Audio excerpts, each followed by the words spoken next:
Il y a une phrase récurrente chez les managers que j'accompagne. Je suis trop gentil.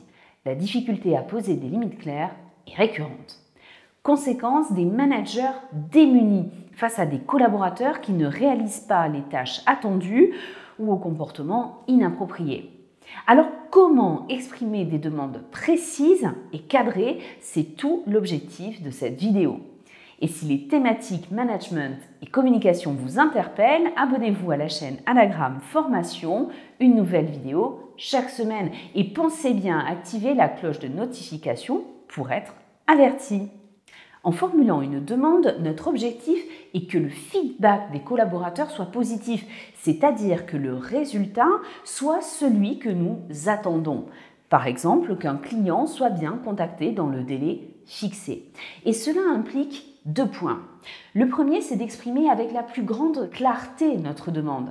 Et le second, c'est d'avoir, en tant que manager, une vision très précise du résultat attendu. Le premier impératif, c'est donc de savoir nous-mêmes ce que nous attendons.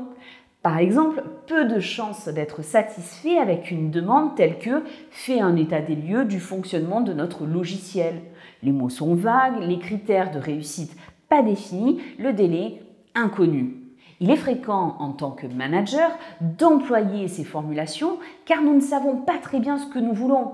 Alors comment nos collaborateurs pourraient-ils le savoir? Un vieil adage managérial précise « instruction floue égale connerie précise ». Autrement dit, avant toute demande, à nous de clarifier ce que nous attendons du ou des collaborateurs. Donc cela implique d'établir un mini cahier des charges en posant sur le papier différentes informations. Le contexte, c'est-à-dire le pourquoi. Clarifions avant tout pourquoi le travail est demandé. Dans quel contexte la demande se fait-elle? À quel besoin répond-elle? Quel est l'enjeu? Deuxième point, le travail à accomplir par le collaborateur. Prenons soin de choisir des verbes de son point de vue et non du nôtre. Donc évitons des mots valises, polysémiques, tels que gérer le client ou optimiser le budget ou prendre la main sur le dossier. Préférons des appellations plus précises. Par exemple, au lieu de dire « gérer le client », nous pourrons dire « il faut appeler le client 2 fois par semaine et remplir le tableau de suivi ». Et cette étape est particulièrement importante pour les débutants. Troisième point, précisons la forme attendue. J'ai vu un nombre incalculable de collaborateurs s'épuiser sur des supports PowerPoint.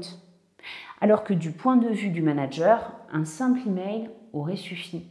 Donc soyons clairs avec nos collaborateurs, ménageons leur énergie et précisons-leur ce que nous attendons. Et enfin, le délai. Préparons un délai réaliste. Nous pourrons bien sûr le faire évoluer en fonction de notre discussion avec le collaborateur. Notre enjeu, c'est surtout d'éviter des phrases telles que « quand tu peux » ou « dès que possible » qui sont peu claires. Pour structurer notre préparation, nous pouvons utiliser la méthode PQQ. Le lien s'affiche ici pour consulter la vidéo. Le deuxième impératif, ça va être de clarifier les règles du jeu. Pourquoi est-ce si important? Parce qu'en cas de réussite, nos félicitations seront légitimes et jamais taxées de flatterie.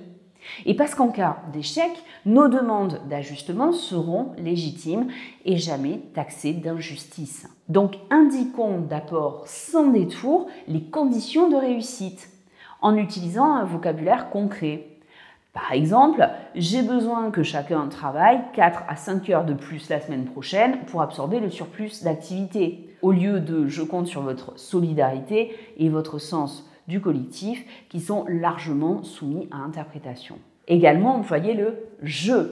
J'accorde une grande importance à ce que nous arrivions tous à 9h30 plutôt qu'il faut arriver avant 9h30. Ici, nous endossons notre plein rôle de manager.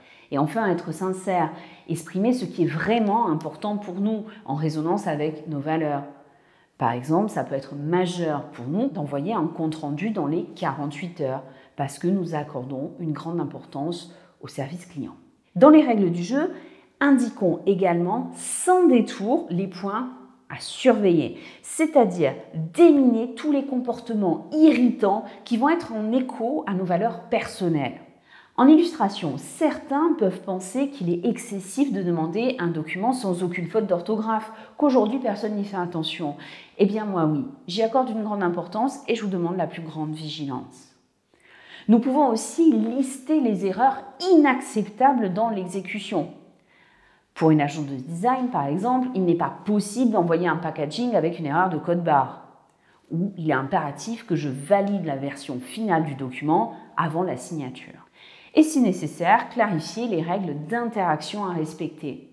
Je ne tolérerai aucun manque de respect dans mon équipe, ce qui veut dire que des mots tels que machin ou bidule sont proscrits et je vous demande de respecter cette règle. Et en concluant positivement sur l'intérêt de ces règles, cela donnera de la légitimité à notre contrat managérial. En synthèse, pour réaliser un cadrage efficace lors de nos demandes, respectons ces bonnes pratiques, identifions le résultat concret attendu. Et puis, utilisons la méthodologie en 3 temps pour formuler notre demande PQQ. Clarifions les règles du jeu et concluons positivement. Et n'oublions pas, établir des règles, c'est donner l'occasion aux collaborateurs de jouer le jeu et au final de transformer leurs essais.